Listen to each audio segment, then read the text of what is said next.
Hello बच्चों, तो चलिए इस प्रश्न को पढ़ते हैं। फलनों का समाकलन कीजिए 1/वर्गमूल ए स्क्वायर प्लस एक्स स्क्वायर। तो यहाँ पर देखो ये फलन दिया हुआ है और हमें इसका समाकलन करना है। तो प्रश्न में आगे बढ़ने से पहले इस प्रश्न से संबंधित जो मुख्य उदाहरण है उसकी हम चर्चा कर लेते हैं। तो देखो मुख्य उदाहरण, जो sec x का समाकलन है x के सापेक्ष, उसका सूत्र क्या होता है? लॉग आधार ई मापांक sec x प्लस में tan x प्लस में समाकलन का अचर c, ये होता है सूत्र। तो अब देखो हमारे पास में जो फलन है उसका समाकलन करेंगे तो इस समाकल को हम आई बोल लेते हैं। तो आई बराबर में समाकलन 1/वर्गमूल ए स्क्वायर प्लस में एक्स स्क्वायर और dx आ जाएगा क्योंकि x के सापेक्ष कर रहे हैं समाकलन। तो अब देखो यहाँ से हम एक प्रतिस्थापन करते हैं। माना कि x बराबर में हम क्या रख लेते हैं यहाँ पर a tan थीटा। ठीक है, a tan थीटा रख लिया। तो अब देखो क्या बनेगा, हम दोनों ओर थीटा के सापेक्ष अवकलन करते हैं। तो यहाँ पर तो क्या बन जाएगा dx बट्टा में d थीटा, और यहाँ पर a तो अचर है तो वो अवकलन से बाहर आया। फिर tan थीटा का अवकलन करेंगे थीटा के सापेक्ष तो sec स्क्वायर थीटा बन जाएगा। तो अगर हम यहाँ से dx का मान पता करें तो वो क्या आ जाएगा a sec square theta d theta. ठीक है, और ये जो x बराबर a tan थीटा माना इसको हम समीकरण 1 बोल देते हैं। ठीक है, तो अब देखो i बराबर में क्या बन जाएगा, i बराबर में dx का मान हम रख सकते हैं a sec square theta d theta. ठीक है, और बट्टा में वर्गमूल के अंदर a स्क्वायर प्लस में एक्स स्क्वायर है तो x का मान क्या माना था a tan थीटा, तो इसका स्क्वायर कर देते हैं तो a square tan square theta बन जाएगा वर्गमूल के अंदर।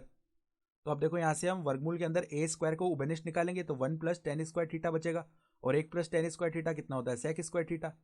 तो देखो वर्गमूल के अंदर a sec square theta d theta, और यहाँ पर वर्गमूल के अंदर, यहाँ पर वर्गमूल नहीं पहले समाकलन था फिर बट्टा में वर्गमूल है। ठीक है, यहाँ पर a स्क्वायर हमने उभयनिष्ठ लिया तो 1 प्लस tan स्क्वायर थीटा कितना हो जाएगा sec स्क्वायर थीटा।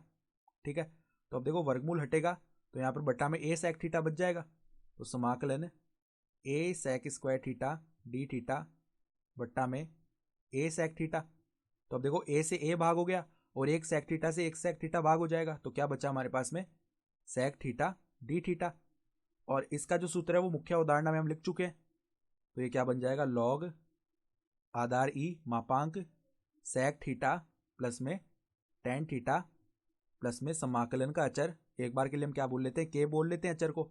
तो अब देखो समीकरण 1 से हम tan थीटा का मान उठाकर रखेंगे और यहाँ से sec थीटा का मान भी पता करेंगे। तो देखो समीकरण 1 से समीकरण 1 क्या था, x बराबर में हमने क्या लिखा था a tan थीटा के बराबर। तो अगर tan थीटा का मान लिखे तो वो x बटा a आ जाएगा। तो tan थीटा बराबर में x बटा a, और चूंकि यहाँ से 1 प्लस tan स्क्वायर थीटा का मान जो है वो sec स्क्वायर थीटा के बराबर होता है। तो अगर हम यहाँ से sec थीटा का मान पता करें तो वर्गमूल 1 प्लस tan स्क्वायर थीटा के बराबर आएगा, और tan थीटा का मान तो हम लिख ही चुके हैं x बटा ए। तो sec थीटा का मान क्या आ जाएगा 1 प्लस में एक्स स्क्वायर बट्टा में ए स्क्वायर, या इसको हम कैसे लिख सकते हैं वर्गमूल एक्स स्क्वायर प्लस ए स्क्वायर बट्टा में ए स्क्वायर, या इसको कैसे लिख सकते हैं 1 बट्टा ए बाहर आ जाएगा और यहाँ पर क्या बचेगा वर्गमूल एक्स स्क्वायर प्लस में ए स्क्वायर। तो अब हम क्या करते हैं, जो आई समाकल है उसमें एक तो tan थीटा का मान रख देते हैं और एक sec थीटा का मान रख देते हैं। तो देखो आई बराबर में क्या बनेगा, आई बराबर में हमारे पास में बन जाएगा लॉग आधार ई मापांक sec थीटा का मान क्या है वर्गमूल एक्स स्क्वायर प्लस ए स्क्वायर बट्टा में ए प्लस में tan थीटा का मान क्या है एक्स बट्टा ए, प्लस में समाकलन का जो अचर है वो k है। तो अब देखो यहाँ पर लॉग आधार ई, ये क्या बनेगा x प्लस में वर्गमूल एक्स स्क्वायर प्लस ए स्क्वायर लिख दिया इसको, और बट्टा में आ जाएगा इसके a, और प्लस में समाकलन का अचर k है। तो देखो लॉग का एक गुणधर्म होता है कि जब भी लॉग a बट्टा b लिखा हुआ हो तो उसको हम log a minus log b लिख सकते हैं। तो यहाँ पर देखो उसी प्रकार क्या बनेगा, आई बराबर में लॉग आधार ई मापांक x प्लस में वर्गमूल एक्स स्क्वायर प्लस ए स्क्वायर माइनस में लॉग आधार ई ए बन जाएगा। ठीक है, और प्लस में समाकलन का अचर k है। तो अब देखो माइनस में जो लॉग आधार ई ए है और प्लस में k है, ये दोनों ही अचर हैं तो इनको मिलाकर हम एक नया अचर c बोल सकते हैं। तो देखो लॉग आधार ई मापांक x प्लस वर्गमूल एक्स स्क्वायर प्लस में ए स्क्वायर और प्लस में क्या आ गया समाकलन का अचर c। और यही हमारा क्या हो जाएगा, समाकलन आ जाएगा। तो हमारा उत्तर कितना हो गया, लॉग आधार ई मापांक एक्स प्लस वर्गमूल एक्स स्क्वायर प्लस ए स्क्वायर प्लस में समाकलन का चर सी। तो आशा करता हूँ कि आपको ये प्रश्न समझ में आया होगा। धन्यवाद।